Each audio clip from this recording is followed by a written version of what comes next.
Obama was speaking this Sunday at Ohio State University, and he demonstrated his basic ignorance of the U.S., of our country, of how we were founded, about the principles upon which this country was founded. So let's listen to the words, not the words of wisdom, but just the words that President Obama spoke to our young people at Ohio State University, graduating, going into the world, and this is the nonsense that they depart with from the president. Here, cut number 8.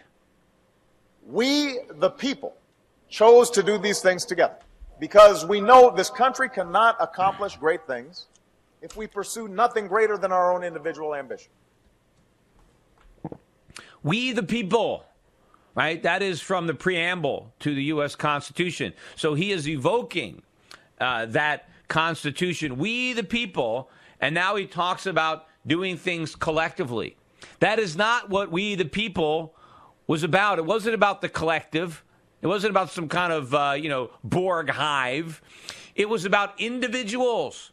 That's what America was. It was the individual above all. It was the rugged individual. That's what America was all about. That's what we the people were. We were we the people, the individuals, not we the people, the collective.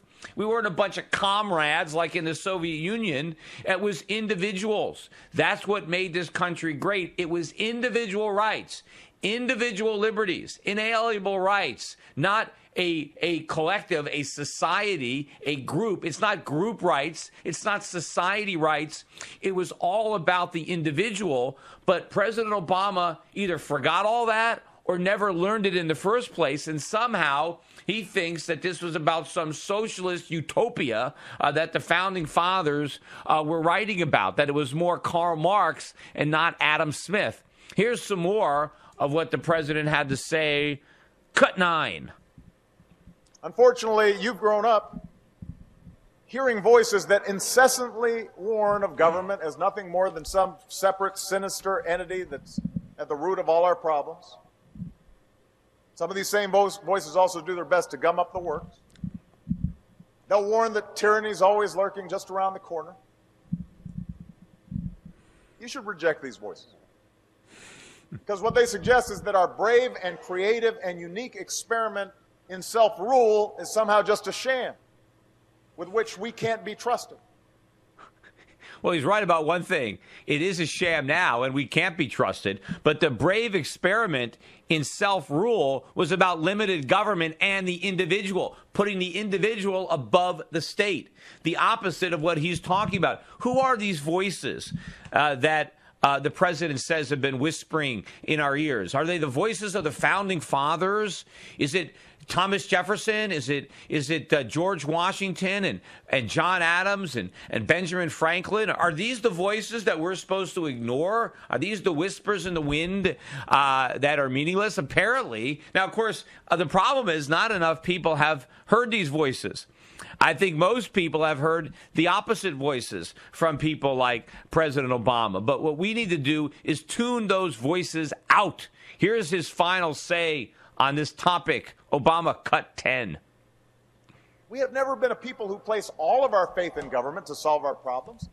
We shouldn't want to. But we don't think the government is the source of all our problems either. Because we understand that this democracy is ours.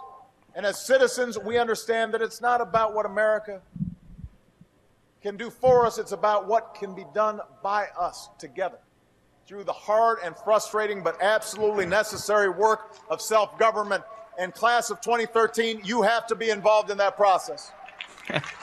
So, he's trying to invoke some memories of John Kennedy, but he's trying to outdo Kennedy because at least Kennedy said, ask not what your country can do for you, ask what you can do for your country. He's saying, ask not what your country can do for you, but what we can all do collectively for our country. So he wants to take the Kennedy spin and socialize it Obama style. This is President Obama's, this is his revisionary view of American history, that we are not about individuals above the state. It's not about the supremacy of the individual and freedom of people to act in their own self-interest.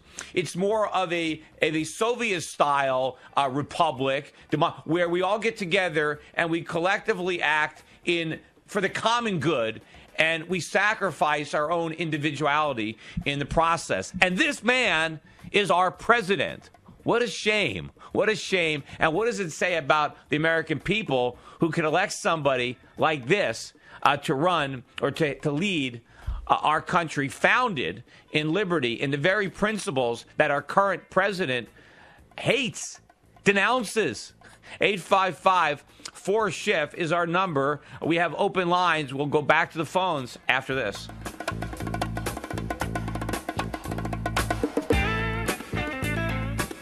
The Peter Schiff Show.